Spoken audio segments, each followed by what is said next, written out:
Oh there, fellow adventurers, and welcome aboard for a deep dive into Herman Melville's Moby Dick. An incredible story. And thanks to this Saddleback Classics version we have here, Yeah, we'll be able to steer clear of the denseness and really chart a course for the most exciting parts of this epic tale. absolutely. Yeah. I think that's one of the reasons why people maybe shy away from Moby Dick a little bit. Yeah. Is because they think, oh, it's this big giant classic and Yeah. it's going to be really hard to read. But The big one. we're going to make it fun and exciting and easy to digest. Absolutely. So we start off with our main character, Ishmael, Right. and he is a school teacher Mm-hmm. who really wants some adventure Yep. in his life. Mm. He's a little bored with the classroom. Right. So he decides on a whim to become a whaler. Yeah, just decides to up and change his whole life. Yeah, basically. Yeah. So he travels to New Bedford, which is a whaling town, Right. kind of a rough and tumble whaling town. Mm. And he ends up at the Spouter Inn. And this is where he meets a very memorable character, Queequeg. Yeah, Queequeg. Now, Yeah. Queequeg is not your average sailor. Not at all. He is a harpooner from a faraway island, Okay. covered head to toe in these really intricate tattoos. Right. And he has customs that are just as unique as the designs inked on his skin. Yeah. For example, he uses his harpoon to shave. I know, it's wild. Yeah. It's very efficient, though, if you think about it. Okay, right? Get it all done at once. Yeah. So Queequeg really embodies, I think, the mystery and the allure of the unknown world that Right, yeah. Ishmael's kind of stepping into. Yeah, and the two of them, despite being so different, Right. become the best of friends, Yes, they do. which is really one of the beautiful things I think about this story. Absolutely. And their bond is quick, right? They hit it off right away. Yeah, it is. Yeah, it's true. So together they head to Nantucket, Okay. which is like the whaling capital. The whaling capital of the world. Yes. That's right. And they're going to sign on to a ship. Mm-hmm. But before they do, they have this very strange encounter with a character named Elijah, Oh, yeah. Elias. who is an old sailor. creepy. Yes, very creepy. And he delivers all these kind of cryptic warnings about the Pequod. Right, the Pequod is the ship that they're going to... Yeah, the ship they're about to sign on to. Yeah, And he's giving them all these warnings about the captain and about the voyage itself, Yeah. like almost foreshadowing this doom. yeah, it's very ominous. Yeah. So then, undeterred Ishmael and Queequeg go to meet the owners of the Pequod, Okay. Peleg and Bildad. Right. Two very different Yes, guys. they are. But, they run a tight ship. Yes, very much businessmen. Yeah. And they're not so sure about Queequeg at first. Of course not. I mean, can you imagine, Okay. these two kind of like salty old whaling captains? Right, And then this guy shows up covered in tattoos from a faraway land speaking another language? right. I'd be a little hesitant too. So to prove himself, Mm-hmm. Queequeg grabs his harpoon Yeah. and gives this unbelievable demonstration of skill Yeah. where he hits a tiny little spot of tar in the water Just nails it. with absolute precision. I mean, you can imagine Peleg's jaw just dropping I know. at that moment. And of course, he's hired on the spot. Right. He has to be. Yeah, I mean, kind of skill you can't. that's talent. Yeah, you can't let that go. You need that guy on your crew. So it's Christmas Day, Okay. and the Pequod sets sail. Here we go. And as we go, we're introduced to all these different characters on the ship. Right. An incredible cast of characters. There's Starbuck, the first mate, Uh-huh. who's very level-headed. Yeah. The voice of reason Yes, very much so. on this crazy ship, Yeah. which we'll find out soon. Then there's Stubb, Oh, yeah. second mate, Stubb, he's a good guy. who's always ready with a joke. Always got a pipe in his mouth, Yeah, and a pipe in his mouth. telling a story. And Flask, the third mate, Mm-hmm. who has a bit of a temper. Yeah. A little more intense. Yeah, a little more intense. Than the other guys. Each member of the crew brings like a unique perspective, I think. Right. Yeah. Almost like a microcosm of the world itself. You've got all these Yeah. different personalities Struggling. all thrown together on this one ship. And then we have the captain, Ah. who is shrouded in mystery and rumor. A lot of whispers about Ahab before we actually meet him. Yes, lots of whispers. Yeah. And when he finally appears, Yeah. Captain Ahab, It's quite a sight. it is quite a sight. I mean, picture this Yeah, yeah. scarred face, Uh-huh. ivory leg, and Mhm. eyes that just burn with this fierce intensity. Yeah. Like, you can just tell there's a story there Yes. There's a lot behind those eyes. behind those eyes and a lot of pain Yeah. and anger. A Probably. lot of pain, a lot of anger, Yeah. a lot of, I think, torment Yeah. going on in Ahab's mind. And Ahab, he's driven by one thing. Revenge. Yes, revenge against Moby Dick. The white whale. White whale. The one that took his leg. That took his leg, and he is obsessed Yeah. with this revenge. Consumed by it. Yes, and he rallies the crew to his cause by nailing a gold doubloon to the mast Oh, yeah. as a reward for whoever spots Moby Dick first. I mean, what a way to motivate your crew. Right. I mean, who wouldn't want a gold doubloon? I know, I would be. But, you have to wonder, is it worth it? Right. Is the reward worth the risk? That's a good question. And that's something that we'll see as the story unfolds. Yeah, because it seems like this gold doubloon is maybe a little bit of a distraction.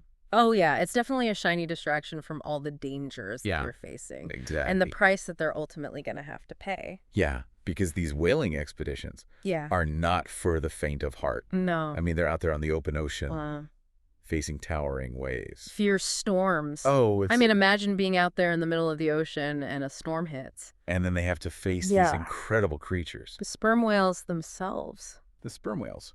I mean, these are magnificent creatures. Yeah. Some of the largest animals on Earth, and they're hunting them. And the way that Melville describes them, it's breathtaking. I mean, he really captures the scale and the majesty of these animals. It's quite exciting, too. Oh, absolutely. There's one scene where Queequeg, oh, yeah. he almost gets hit by a flying harpoon. I know. During a storm. Yeah. That's a crazy scene. Yeah. Then they have an encounter with a giant squid that emerges from the depths. Can you imagine? I mean, that's like something straight out of a sailor's nightmare. And Melville really brings it to life in his writing. But all of this beauty and all of this grandeur is contrasted with the really brutal reality of the hunt. Yeah. I mean, it's not all, beautiful sunsets and, amazing encounters with whales.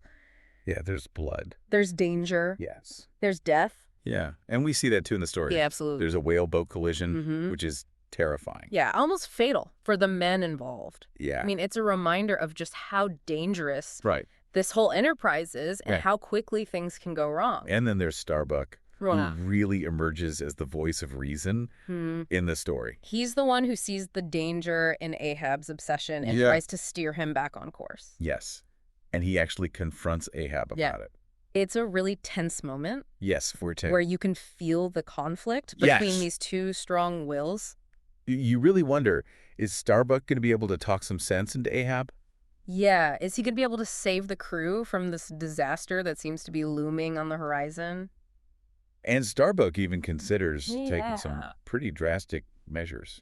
I mean, he's really wrestling with his conscience. Yes. Trying to decide what's the right thing to do. Yeah.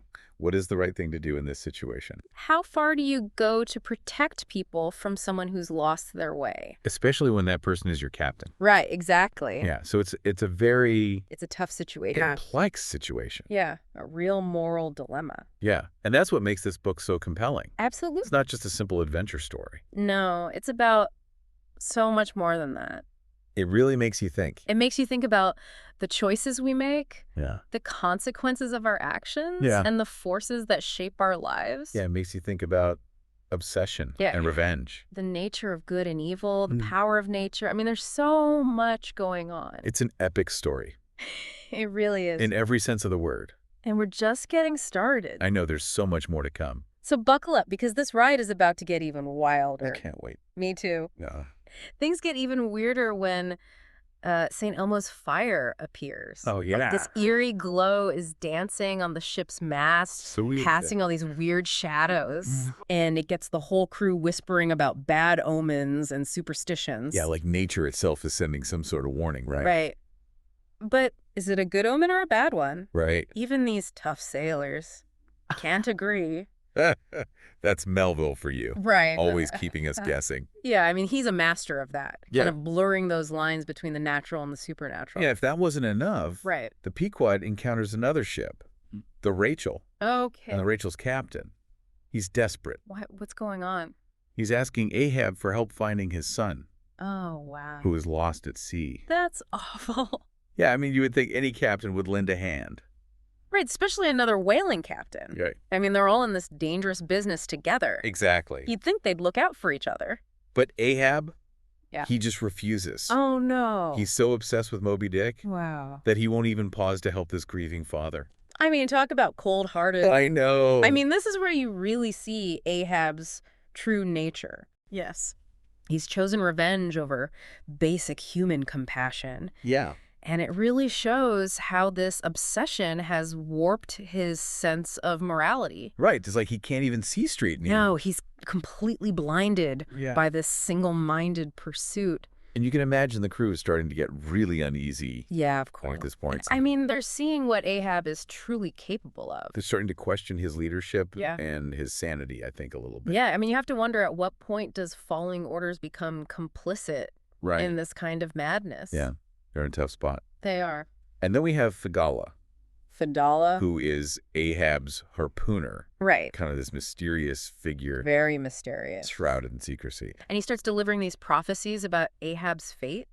Yeah. I mean, talk about creepy. I know. Can you imagine hearing... Maybe freaked out. Out on the open ocean? Especially with everything else that's going on. I right. mean, it's like the tension just keeps ratcheting up. And then he starts talking about 2 hearses and a rope. It's chilling. It is. And, you know, the crew, they're already superstitious. Yeah. So these prophecies really start to weigh on them. Yeah, it creates this sense of inevitability around Ahab's quest. Like his fate is sealed, no matter what choices he makes. It's like he's walking towards his own doom. Exactly. And it raises all these questions about fate, free will. Is Ahab really in control of his destiny? Right. Or is he just a pawn in some larger cosmic game? And that's one of the big questions I think that Melville is wrestling with in this book. Yeah. The idea that maybe we're not as in control as we think we are. Yeah. That there are these larger forces at play that we can't fully understand. And then finally, the moment we've all been waiting for. The showdown with Moby Dick. Yes. It's here. The epic battle. The clash of the titans. Between Ahab and the white whale. This is what the whole story has been building towards. A fight for the ages. It is. A battle that rages for 3 days and nights. 3 days and nights. They're going head to head. Yeah. I mean, you can just imagine the chaos. Oh, yeah. He really brings you right into the heart of the action. Yeah. You can feel the spray of the sea, yeah. the thunder of the whale's tail, the rage of Ahab. Yeah. It's all there on the page.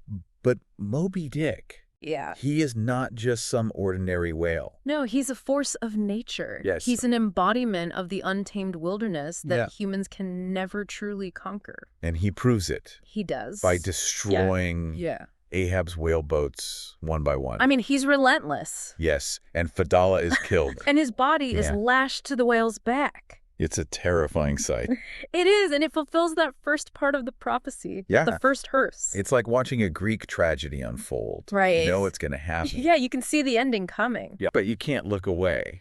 And you're just hoping that somehow it won't be as bad as you think it's going to be. But Ahab. Yeah. He just won't give up. No. He is so consumed by this need for revenge. Yeah. It's like he's lost all sense of reason. That he confronts Moby Dick one last time. It's a suicide mission. Yeah. He's basically throwing his life away. Yeah, and tragically, he gets tangled in his own harpoon line. Oh, no. And is dragged down to a watery grave. That's it, then? Yeah. The prophecy of the rope fulfilled? It's the end of Ahab. Yeah, a tragic end for a tragic figure. It's a powerful reminder that sometimes the thing we want most in the world can destroy us. If we let it consume us. Exactly. It's a cautionary tale. And as Ahab sinks beneath the waves, Moby Dick turns his fury on the Pequod. Oh, no. He attacks the ship. I mean, he's lost his enemy. Yeah. He's wounded. He's angry. And he's taking it out on the Pequod. So what happens? It's chaos. Yeah. I mean, you can imagine. The crew is scrambling. Yeah, they're trying to save themselves. It doesn't know where to go. Yeah. Moby Dick is relentless. He is. And the Pequod is no match for his power. So the ship sinks. Yes, it's splintered. Wow. Crushed. The second hearse. Yes. The prophecy is fulfilled. Everything that Ahab built. Everything he stood for. Yeah. Gone in an instant. It's a powerful image. It is. Of a destructive nature of obsession. Yeah, and the futility of revenge. I mean, Ahab wanted to destroy Moby Dick. Right. But in the end, Moby Dick destroyed him. And everything he loved. And everyone he loved. Yeah, it's a devastating loss. It is, and it really makes you think about the choices we make in life. And the things we're willing to sacrifice? For our goals. Yeah, because sometimes the pursuit of those goals can cost us. Everything. Yeah. everything. And that's the tragedy of Ahab. He was so focused on his revenge that he lost sight of everything else that mattered. And amidst all this wreckage, Yeah. there's one lone survivor. Ishmael. Ishmael, but how? It seems impossible. I mean, everyone else is gone. Okay. The ship is destroyed. Yeah. How could anyone survive that? But he does. So how does he do it? He manages to cling to Queequeg's coffin. You're kidding. Remember when Queequeg was sick earlier? Yeah. And thought he was going to die? Uh-huh. He had that specially made coffin. Right. Well, it ends up becoming Ishmael's life preserver. Wow, talk about a twist of fate. I know, right? It's like Melville is saying that even in death, there can be life. Yeah, and it's also kind of funny in a dark way. Yeah, I mean, who would have thought that a cotton would save someone's life? Right. It's that kind of unexpected humor that makes Melville so great. He's always surprising us. So Ishmael, he's bobbing around in the wreckage, clinging to this coffin. Yeah, the sole survivor of this incredible tragedy. That's a haunting image. It is. It really makes you feel the weight of the loss. Yeah, but Ishmael's survival, it's also a glimmer of hope. Right. He's lost everything. His friend, his shipmates, his purpose. But he's alive. He's got a chance to start again. Yeah, it's like Melville is saying that even after the worst kind of loss, there's always the possibility of renewal. And that's a powerful message. So there you have it. The incredible tale of Moby Dick. We went from the bustling docks of New Bedford to the heart of the Pacific. We faced giant squid. We witnessed the awesome power of nature. And we saw the destructive consequences of obsession and revenge. It's been quite a journey. It has. And thanks to this Saddleback Classics adaptation, we're able to navigate the depths of Melville's masterpiece without getting lost at sea. Exactly. We hit all the major landmarks. We met the unforgettable characters. And we came away with a deeper understanding of this epic tale. But there's always more to discover. Oh, absolutely. Yeah. Moby Dick is one of those books that you can read again and again and always find something new. Yeah, it's a book that stays with you. It makes you think about the big questions. The nature of good and evil, the power of nature, the human struggle against fate. And what it means to be alive in a world that's full of beauty and danger. So we encourage you, dear listeners, to seek out the full novel. Or explore a film adaptation. There are so many different ways to experience Moby Dick. And each one offers a unique perspective on this timeless story. Thanks for joining us on this deep dive into the world of Moby Dick. Until next time, keep exploring, keep questioning, and keep seeking those hidden treasures of knowledge.